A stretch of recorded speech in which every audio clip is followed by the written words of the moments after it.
Getting sick is actually an extremely important thing that we've lost touch with in our society. Stay tuned to today's episode to find out more.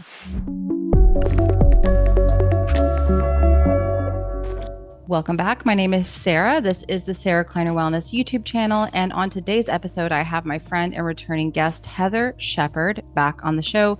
And we are going to talk all about the importance of getting sick, suppressive therapies, and how they are essentially harming us and our body's ability to heal. We're going to talk about parasites, all these things like detoxes, and how these kind of fail to heal people.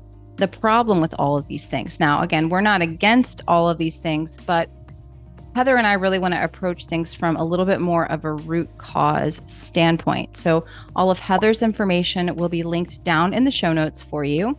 And before we jump into today's conversation, I want to thank a couple sponsors really quickly. The first one is going to be Vivarays. Now they are my source for protecting my circadian rhythms. You can use the code YOGI to save 15% over at Vivarays.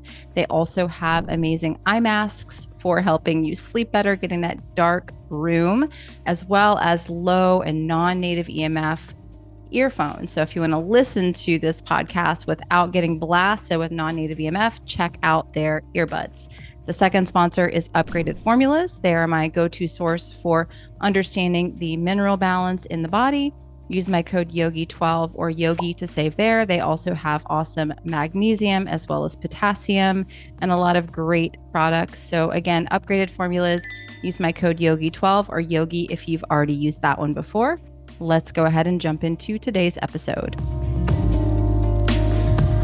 Hello, everybody. Welcome back. Super excited to have a good friend of mine and returning guest. I think this is maybe her third appearance on the podcast, Heathar Shepard. And we are going to talk about why getting sick is actually something that we want to do sometimes, and just a lot of misconceptions, I think, that are out there when it comes to sickness and mold and parasites and all these other things. So Heather, welcome.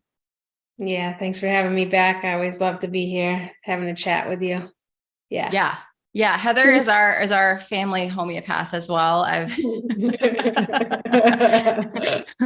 texted her late at night many times, freaking out about little things. And I've learned a lot. You know, you feel like you know a lot before you have children, holistically minded, and then you have kids and you're like, oh, wait a second. You know, I was trying to do everything holistically with pregnancy and the birth and all of that. And then now it's like I have this child and yeah, they're going to get sick and they're going to have things happen no matter how perfectly and holistically you go through a pregnancy. So yeah, why would we want our kids to even get sick in the first place? Oh man, this is such a good question. And here's the thing. You know, if we think about childhood epidemics today, who gets chicken pox or measles or mumps? It's like pretty much no one. Nobody. No, pretty much. But aren't they getting shingles now? Some of them are getting shingles. I think that's kind of coming back, which is a good start. And we've taken such great measures to avoid getting epidemics with mostly the vax schedules, right? Mm-hmm. And so it doesn't matter what side of the fence you're on. The fact is that if you don't get childhood illnesses or epidemics, and we can also talk about the importance of adults getting sick, of course, too, but if you don't get childhood epidemics, the risk for chronic disease increases exponentially. And so getting childhood epidemics, which we've been totally terrified of, they've totally scared us half to death with regard to, you know, if your child gets anything, then, fever. Exactly. We've been trained to go into a total fear state. And if you don't treat it, they're going to die. And so do this immediately. And it's complete fear mode. And we've lost touch and knowledge of the great importance of actually getting these epidemics and how they help with childhood development and reaching certain milestones in a child's development, with their speech, with their walking, with their movements, with their mental development, and with preventing chronic diseases later in life. So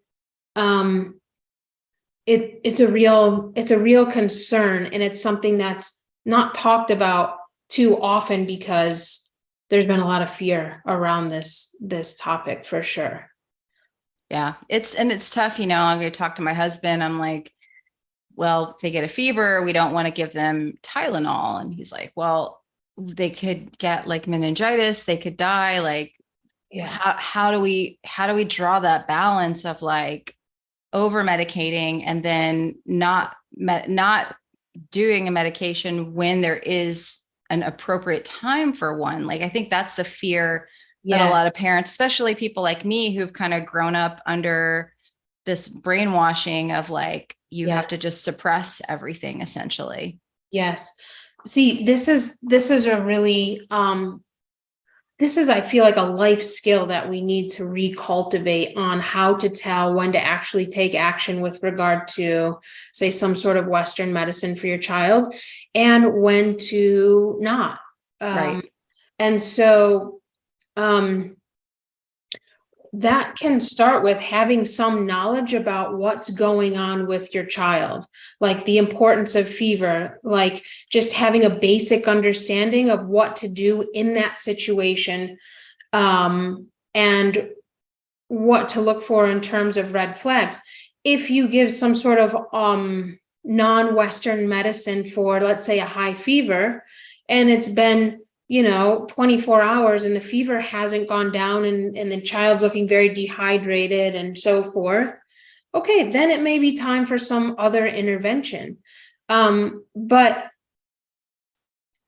really, more often than not, if you have some idea of how to approach what's going on, and usually the most scary thing is a high fever. And most kids don't even get high enough fevers to be concerned about. Like, whose kid gets 104, 105, 106 fever today? Fahrenheit. Unheard of. Completely unheard of. Yeah, it's completely unheard of. A fever of 103 isn't actually that dangerous. Of course, if it goes on for days on end, then okay, we have to look at something else. Or if the child really goes, gets delirious or hallucinates, we can pay attention to that. But for the most part, the fever is a really good sign. And the fever is also going to help prevent chronic disease later in life. Because if we think about, we go to the gym or whatever, do some sort of workout or exercise or movement to keep our physique and fascia and so forth healthy. Our immune system needs the same thing, and it achieves that resiliency and strength through fever. So as soon as we suppress it, with some sort of Western medicine, we weaken the organism, we weaken the immune system. And the more insults the immune system gets in that regard, then the closer we move that individual towards a chronic disease state. Because if you can get a fever, you likely don't have a chronic disease, or that's a huge thing I look for in my adult clients, especially. If I can get them back to getting a high fever, I know that we're heading in a really great direction for rectifying their chronic condition. Explain that. So someone that has a chronic condition, you would want to move them towards the ability to have a fever, essentially? Yeah, that's exactly right. And it's may sound really easy, but it's sometimes, because we've had so many suppressives, it can take years of gradual work to get the adult back to that situation. So most people who have a chronic condition cannot get a high fever. Mm. 101.3 or higher. Most people who have a chronic condition can't get there. If they could, they wouldn't have the chronic condition. So what happens is the immune system, from all of the Western drug assaults, it weakens over time. And so you get to a point where the body can no longer get a high fever or really intense acute. Mm. Acute like high fever, or maybe even like how many adults get strep throat, or Not many. it's like these things aren't heard of really. Right. We don't get these things, but we get chronic fatigue, we get chronic hay fever, we get colitis, we get autoimmunity, right? Mm-hmm. So when the immune system gets to this breaking point where it can no longer get high fever, a chronic condition sets in. And so the immune system gets so consumed with trying to overcome that chronic condition that even if, let's say, a child vomits on you because of a stomach bug, that adult likely isn't going to get the stomach bug because it doesn't have the capacity to do so. The immune system doesn't have the capacity to respond to that that type of bacteria. It's too consumed with trying to overcome the chronic condition. So it's a very basic way of explaining it, but it's really not. People wonder why they get sick. It's not like a mystery, it's not. It's pretty easy. The more suppressives you get, the weaker your immune system, and the more apt you are to develop a chronic condition. Exactly. And so suppressive therapies start pretty much out of the womb, right? For the average person, we get them on the first day of life, correct? Yeah, for the average person, the child comes out of the womb, especially if you have a hospital birth. They immediately get some sort of antibiotic, whether it's in the wash or the bath, The eyes, or the eyes, right? Vaccinated, they get all these things immediately. And so we're immediately put into an unhealthy environment, like right off the bat. We're put in this environment that compromises the immune system from day one. So, and now I think it's really important what you said, because a lot of women today are they're more cognizant of, hey, I need to eat healthy. I need to eat a better diet when I'm pregnant or to get, fertile. And they do that and they focus on that. And that's huge. That's amazing. And then there's this other huge piece of the pie, which is around, okay, what do I put into my child's body, from a medical standpoint, that's going to set them up for success. Right.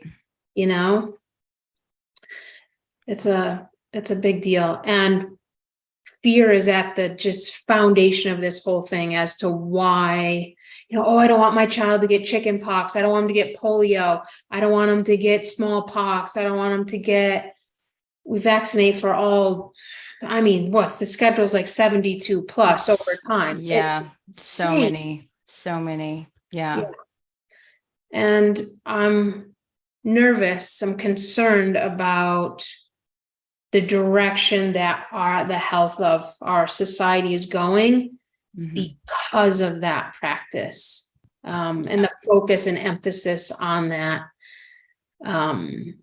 And we're told we're bad parents or bad people or unresponsible or hippies or whatever, that we're anti this and that if we don't choose to do that. And so then we feel bad, and this whole emotional component comes in, and women respond very highly, especially to emotional stimulus and suggestions from the outside world. So they know that. They'll target us. Hey, be a good mom. You have to do the X, Y, and Z. A lot of pediatricians, if you choose to go that route, they won't even let you into the practice if you don't follow the schedule. It's kind of like you have to have like the crunchy moms network if you do want to actually have a medical provider that will see your child, which Yeah. goodness, I've had, but I don't think a lot of women know that they can say no to things, or they can delay things. Even if they don't want to say no entirely, they can delay them.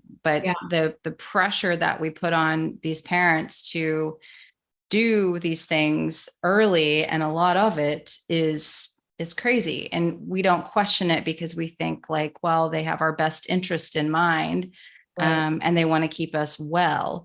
And suppressing something isn't health, right? It's not keeping us well if we're not allowing the things that we naturally need to happen. And what about the people who say, oh, well, people and children used to die, making it out of infancy was a really difficult thing.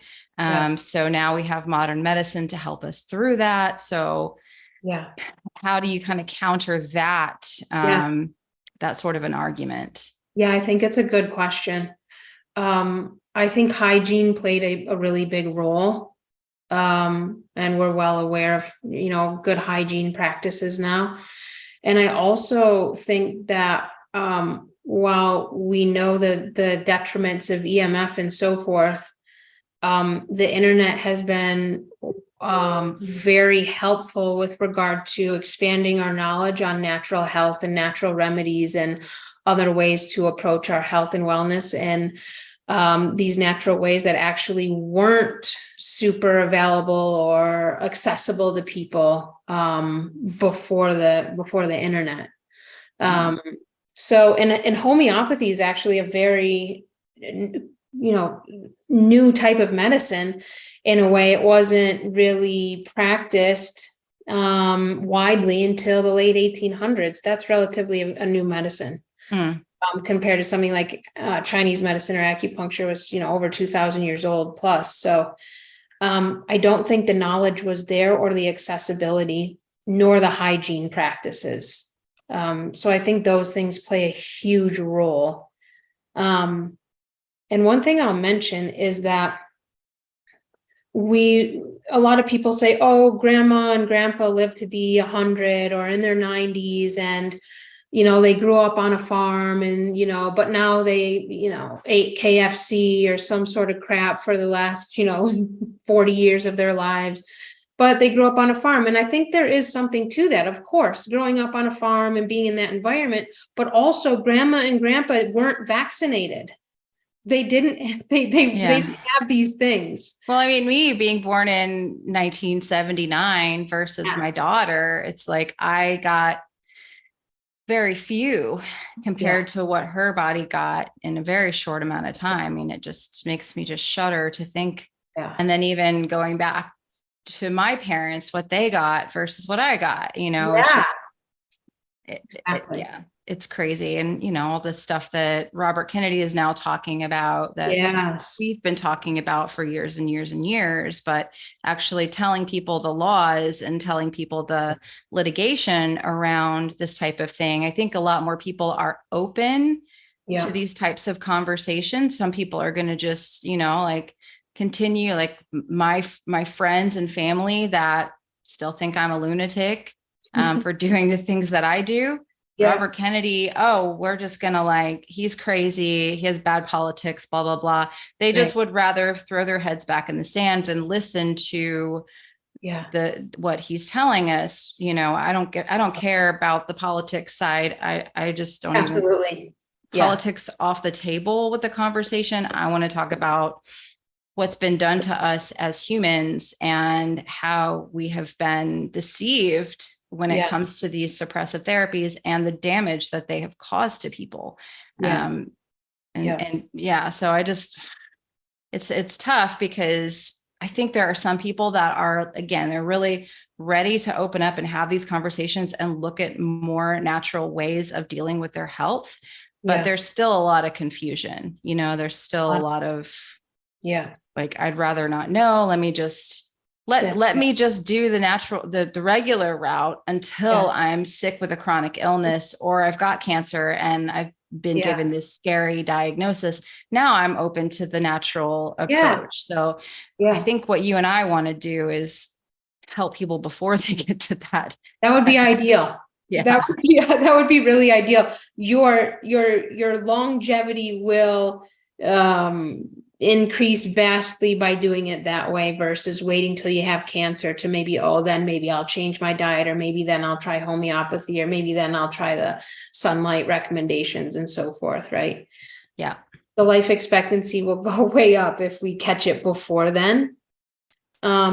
And I also want to mention that I know this can be a heavy topic, but if there are ways to start reverting the effects of these suppressive therapies, it's not like, okay, most of us have I've been vaccinated. I know, you have. I mean, of course, I've had a lot less than not recently. Exactly. Yeah. Let's be clear. Just let them know that part of us. Let's put that out there. Not recently, but as children. Yes, as kids. Yeah, exactly. And so there are ways to revert that. And so when I'm working with someone and I give them a homeopathic remedy, and one sign that I look for that tells me, hey, this is working, we're actually removing some of the detrimental effects of the suppressives, not just the jabs, but also, we've all had our fair share of antibiotics, steroids, and, these sort of things. But when somebody, like when old symptoms come back, so let's say somebody comes in with colitis, and before their colitis, they had wicked joint pain, and their colitis goes away, but then they have joint pain maybe 8 months into my protocol or healing.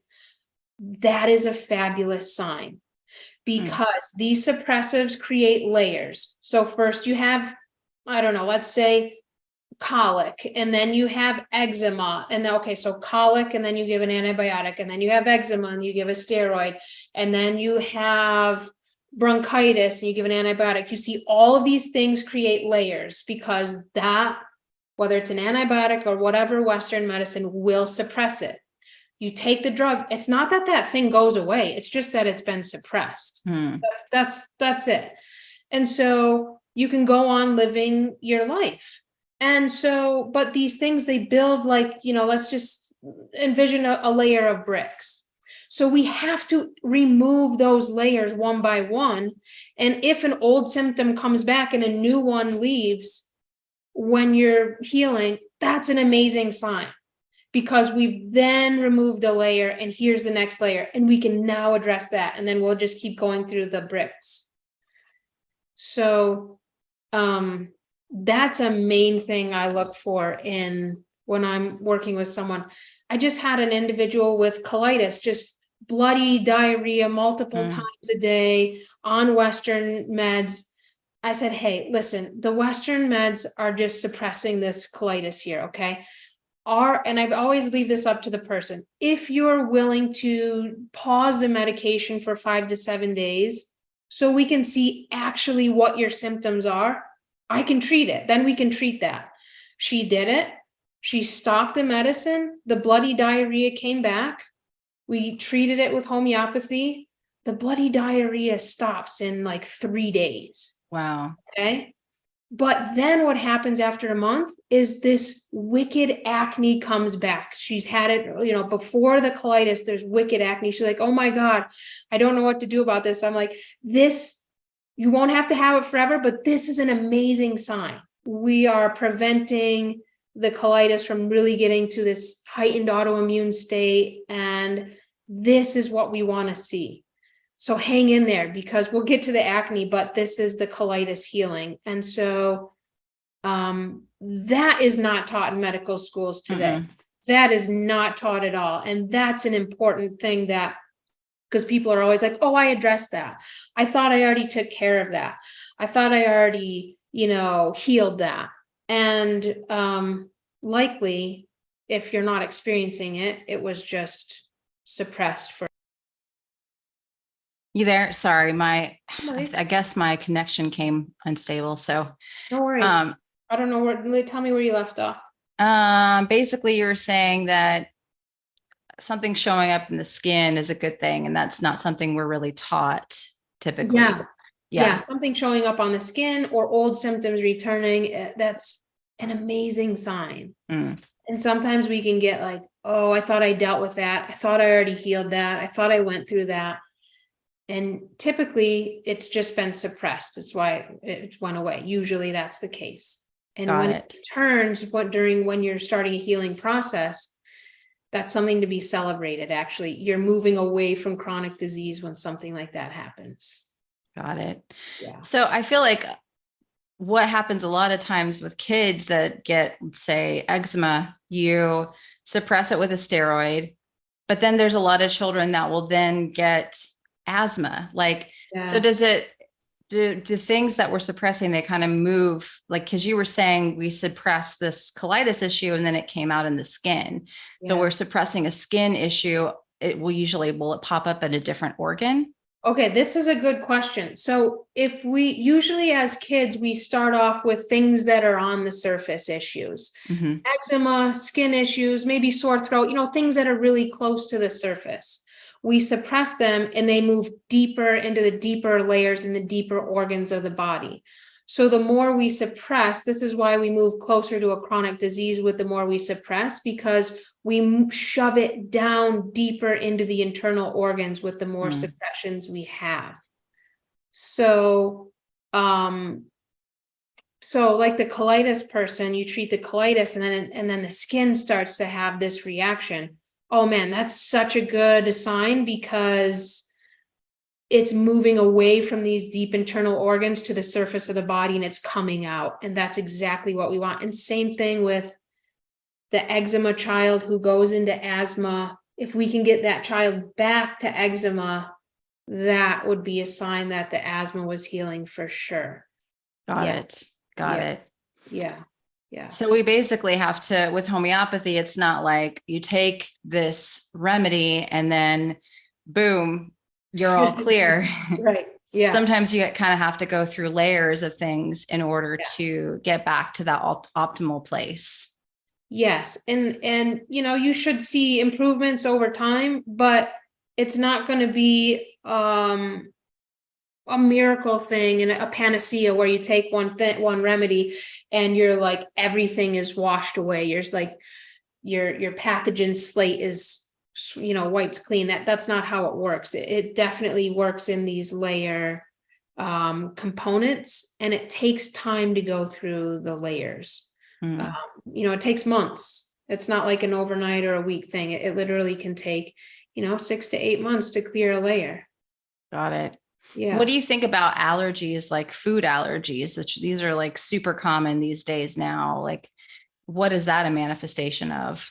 Oh man. Yeah, this is good because it's becoming a huge issue. More and more food allergies and hypersensitivities to food. So I think there's a few things.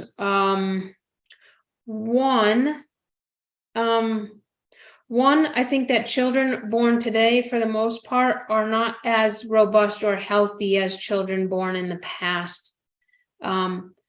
Especially the more suppressive therapies the parent has had, then that's going to carry over to the genetic code in the offspring. So that's one thing, because we're getting more and more of these suppressive therapies now. That's one. And so we know the gall, the immune system that lines the gut, that's the bulk of our immune system. And so if we are born with an already compromised immune system, and especially this gall is very much affected, the kids might have an issue from right off the bat. That could be one thing. So that's why I encourage women and their partners to work on their health before having a child, if possible. I hope you're enjoying today's episode with my friend Heather. As I mentioned in the beginning, all of her information will be down in the show notes. We have done a few episodes together, one on sunlight, one on nutrition. So make sure you check those out as well here on this YouTube channel. And I want to remind you, as a listener to the show, you always can get 10% off on any of my courses using the code podcast. You can find all those courses as well as all of my free resources. I have a 12-page guide called Building Your Perfect Quantum Day that's going to walk you through an entire day from sunrise to sunset, showing you the most optimal ways and times to get sun exposure to upgrade your health. All of those things are going to be on my website, which is www.sarahkleinerwellness.com, as well as all my courses. So make sure to check those out. And while you're here, give this video a like and leave us a comment. Thanks again for watching. Let's jump back into the show. The other thing is that there are certain ingredients in vaccines that can trigger immune responses. I think I did a podcast a while back on peanut allergies. And I know there has been a correlation between sometimes there are particles of nuts and so forth in the vaccines, but also if you eat, there's been this link between if a child has eaten peanuts before or right after a vaccination, and this can be true with any food.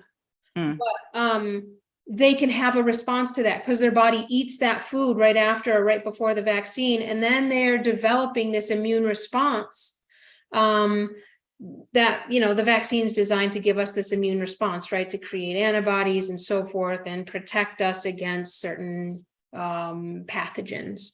So it can, when you ingest food after you've had a vaccine, it can see that as, hey, oh, this is a pathogen. If that protein in that food looks similar to a protein in the vaccine, there can be some chaos, so a war that goes on in your gut, and then an allergy can develop in response to that. And a lot of people are allergic to eggs. Egg white is a huge ingredient in vaccines. So then your body can develop this immune response to eggs. And so I think there's a lot behind that. And then lastly, if your child's born and you give them suppressive therapies, it's going to weaken their immune system and their gut microbiome. So then they're just going to be sensitive to everything. And we know a lot of people and kids today are very sensitive to, a lot of different foods. Food allergies were like, pretty much unknown when, they weren't a thing when I was a kid. Like autism wasn't a thing when I was a kid. Food allergies, like the way it is now. I mean, I'm like, what happened? And so my question is, even if someone is holistically minded and because I'm in all these like crunchy mom groups, I try to stay out of them because I feel like those are so damaging. Some of the crunchy mom groups are like the most hateful places on earth. It's crazy. But I see the women in there, they're like, we have never done any interventions for our child. Yet they have this condition or this condition. And I'm not seeing autism with those kids, but I am seeing a lot of eczema, food allergies, other issues, and these parents haven't done any interventions.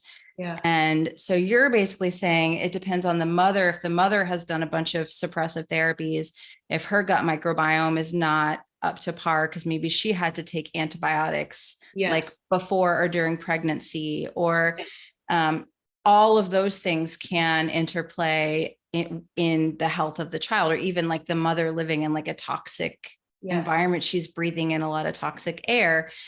Even if she's not giving the child a bunch of suppressive therapies, she could have a baby that ends up with some of these food allergies or skin problems, things like that, right? Exactly. And the lineage goes much further than that as well. Of course, it comes from the mom and what the mom did and the suppressive therapy she's had, and the dad as well. But also we started suppressing things long ago. Like we can take syphilis, for example, that, back in the 1800s, and they treated with mercury injections. And then this is really like, if we're going back to the root of the suppression, it started long ago. We may not have had antibiotics, but we had things like mercury injections, and we did all sorts of different wild and crazy things then to try to rectify illness that were still suppressive. And so that is going to affect the next generation, and it's going to keep going like that. And the more fuel we add to that suppressive fire, the more the compromise, the organism is going to be in the next generation. So it's not just mom, but it's all the way back to what's gone on throughout that lineage. Mm.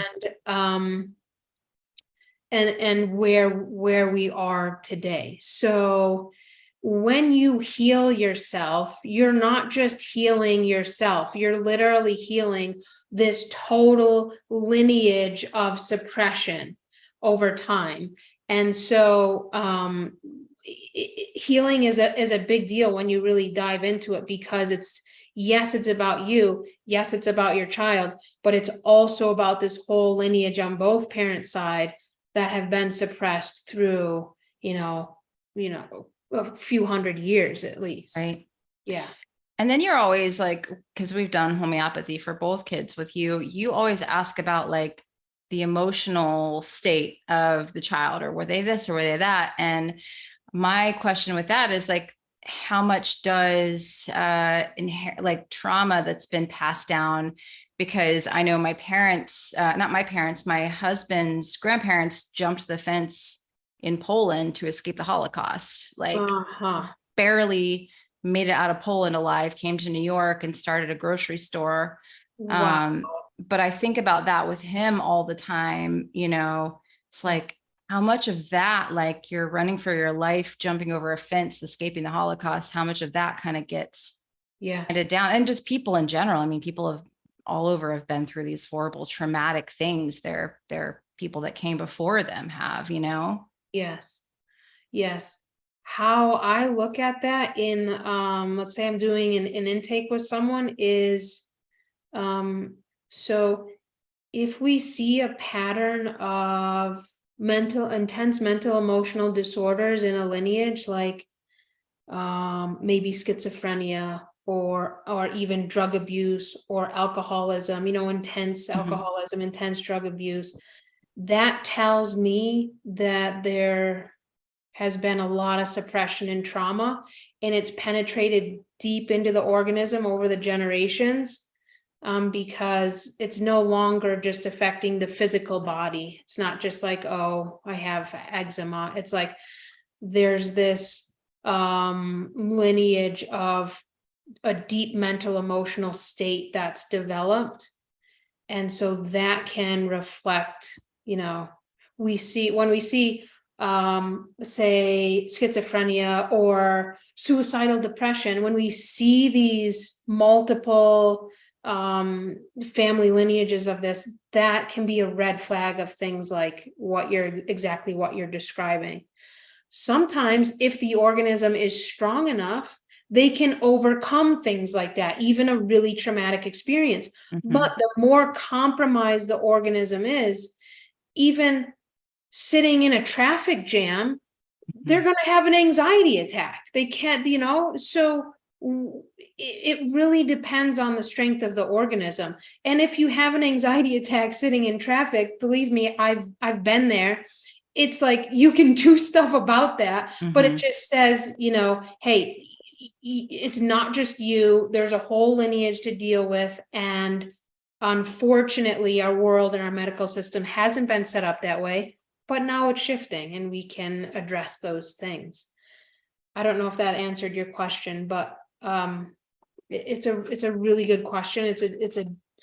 I don't think it's talked about that much today also, No, it's not. Not in this kind of a state of like how it actually impacts our health and our ability to, deal with diseases or get diseases in the first place. I think it doesn't get looked at that way. And so what homeopathy, if I understand correctly, is it helps us to be more self-correcting organisms, kind of like we do. Yes. Yeah. Because I started following you and getting to be friends with you. Like, I guess it was at the end of 2021 when I was doing the quantum biology collective, and you're one of the teachers there to teach about the health of the mitochondria and light and magnetism and all these things, and how that allows the body to be self-correcting. But homeopathy is kind of like another way that we allow our bodies to be self-correcting, correct? Absolutely. Yeah, it's absolutely that. And one way I like to think about that is we hear all the time, people are like, hey, we have an immune system for a reason. Yeah, we do. We do. But if your immune system has been totally effed by the suppressive therapies, it's going to have a hard time fighting back. It's going to have a hard time defending a chronic disease or getting over a chronic disease. Or here's the thing, if you can't get a fever, that's more that's a red flag. That's like we want to, that's a goal. It's a good goal to move toward. So yeah, I hope that answered your question, but I think that was. Yeah, definitely. And yeah, I mean, I guess just kind of speaking, because this is what kind of got me to say, hey, let's do a podcast. Speaking of this self-correcting type of a deal, so many people are very obsessed with like parasites and conditions like CIRS right now. And I mean, it's like they wear the diagnosis around, like, this is what I have now. So this is the answer to all of my problems. So I need to get rid of the CIRS, get rid of the parasites, get rid of this, and then I'm going to be all better. But my question is like, well, why did that happen in the first place? And is a kill protocol the solution to this? Because if you just kill something and your organism that has this issue isn't corrected, then you're just going to get it again, likely. Am I on the right page? Oh my gosh, I'm so glad you asked this question. This drives me nuts. This drives me nuts because for one, I don't think I fully answered your question. So homeopathy is self-correcting to the immune system because it removes the suppressive effects that have been placed on you from antibiotics, jabs, so forth, and then strengthens your immune system. So it actually can fight back. So you actually can get an acute once again. So now people are totally obsessed with certain protocols and detoxing and parasites and mold this and that today. And it's like, if you go to somebody who specializes in those things, that's the diagnosis you will come out with, whether you have it or not. They will find a way to say that you do. Oh, this marker on your lab test, oh, this symptom or whatever, you'll have it when you walk out of there, whether you have it or not. And not to disregard anybody who actually has these things and is dealing with it, because I know that's very real and true in some cases as well. But the way they're addressing it is problematic to me, because it's the only difference between their approach and Western medicine is that they're not giving you toxic drugs. They're giving you hundreds to thousands of dollars in supplements and genetic testing. Which I feel like some of those are suppressive. Some of those supplements are suppressive. Absolutely agree. 100%. Absolutely agree. Because you stop taking them and then all your symptoms come back. That's how you know something is suppressive. Yeah. So let's say somebody is struggling with like mold or a parasite or something of that nature, then we all need different treatments depending on our organism. So like, let's say you have a parasite. Oh, they're going to go in, you say, oh, do X, Y, and Z. And then the next person who comes in and has a parasite is going to get the exact same thing. And the next person, a pretty similar thing. And that's not, we're not taking individual symptoms into account. We're not taking past history. We're not taking anything like that into account. And that needs to be taken into account in order to get to actually the root of why you got it. You see, if your immune system was strong and robust in the first place, and you came in contact with a parasite, your body would get a fever and eradicate it, or you'd have diarrhea and it'd eradicate it, and it wouldn't be a thing. It wouldn't even be a big deal.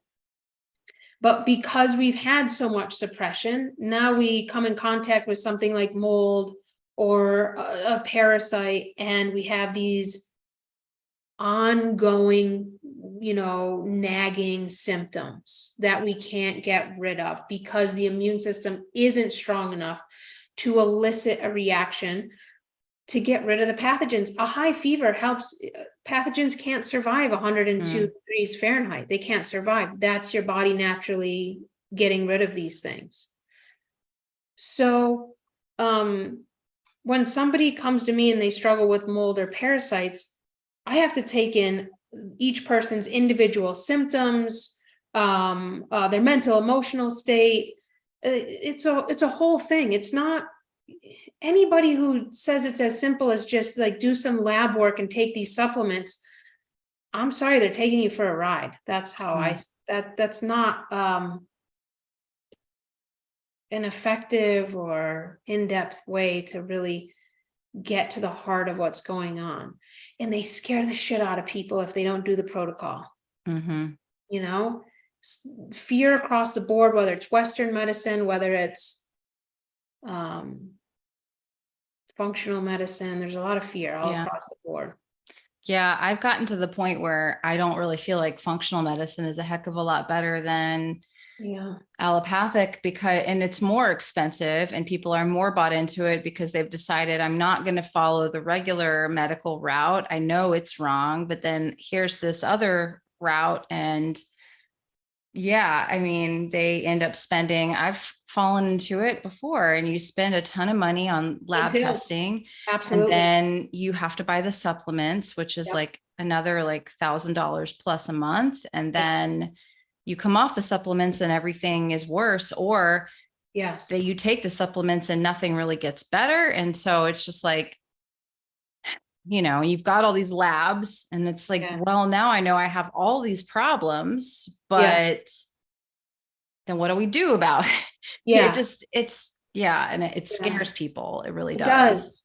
It does. We haven't been taught we haven't been educated around our health very well. Don't get me wrong. I look at people's lab work who come into my practice and I take it into consideration, but I do not place heavy weight on the lab work because what's more important to me, and I feel like people as a whole the more physicians I see who really look at individual symptoms and they focus on that as part of their treatment protocol, the more successful the outcomes versus, you have, elevated HbA1c and your red blood cell count. It's like, okay, we can consider those, but what's your body actually saying? And physicians all across the board, alternative and Western, are not taught in that way. They're taught a very linear approach to healing. Like, they have cancer, you give them coffee enemas and a sauna, or you have cancer and you give them chemo and radiation. It's like, and so we lose track. Wait, why did that person get cancer? What are their individual symptoms? What's their trauma life like? What's their past? What's their past like? What's their symptoms? That's nobody understands what to actually do with that. That's where I feel like we have the biggest room for improvement in our medical system, for sure. Definitely. So someone that does come maybe with like cancer and wants to look at homeopathy, there's a lot of layers that you have to go through for that person. There's a lot of layers. There's a lot of layers with everything. With cancer, there's a lot of layers. And one commonality that I've seen across the board been practicing for 12, 13 years, something like that. If I can get the person with cancer to be able to get a rash, it's like remission. It's like the cancer coming out. It's like it's actually coming out of the body. And some of the individuals I've worked with that are like, oh my gosh, I've had this rash for 6 months. It can be a while when you're dealing with this. But then, my scans are clean, and so forth. And I was like, They're because all the cancer is like the quintessential suppressed, it's emotional suppression and it's medical suppression. And so if we can get that person to actually expel things, maybe a high fever, maybe a rash, something coming out of the skin, man, that's like one of the best signs for somebody with cancer. But yeah, it's definitely a process. Everybody has layers. I do, everyone does. It's part of modern life now because of what we've been through, because of what our lineages have been through. But we can make serious progress with when we combine homeopathy with all of the mitochondrial practices. Man, I feel like that's so a really potent combination. Definitely can be very, very powerful. Yeah. And I guess for anybody watching like that, maybe they want to get started with homeopathy or just exploring more about it for themselves or for their children, what are some good resources that you could recommend? Okay, so that's a good question. When you're looking for a homeopath, make sure you find somebody who has actually gone to school and been trained, because you don't need to have any training to say you're a homeopath in the United States. So I take that very seriously. My educational program was about 4 years, and then I had a lot of clinical practice after that. So make sure they're skilled. Make sure they have some, a good amount of training. And anybody who gives you more than one remedy or a combination remedy is a red flag. You may not even know what that means, but if any homeopath gives that to you, that's a red flag. Why is that? Because you just need to be using one remedy at a time? Yeah, we need to focus on one remedy at a time, or else it confuses the immune system and it can't act as deeply or effectively when we combine the remedies. So we want to focus on a single remedy at a time. Got it. Okay. Of course, you can go to my site and book a session with me if you'd like, but if you want to look for somebody in your area, that's some suggestions I would give with regard to what to look for. Okay.